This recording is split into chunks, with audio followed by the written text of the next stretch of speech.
So hey everyone, welcome back to another quick and very interesting tutorial, where in this quick tutorial I'm going to show you how you can fix the issue of app store missing from your apps of the home screen. For example, this is the app store.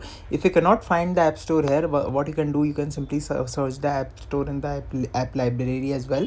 And if it still not works, simply go to the settings of your iPhone, and in the settings all you need to do is to just simply go to screen time options, and here you will, when you scroll down, you will see this option of content and privacy restrictions. In your case it might be enabled, but for my case it is disabled, so let me enable it. Now here you'll see this option of iTunes and App Store purchases. Simply go over there, and here you'll see this option of installing apps.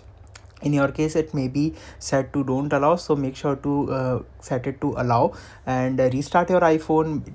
Give it some time, it will directly download the app store for you. Alright, so that's it for this tutorial. I hope this video will be helpful for you. Make sure to hit the like button and subscribe button for more such helpful and interesting tutorials. See you in the next one. Take care.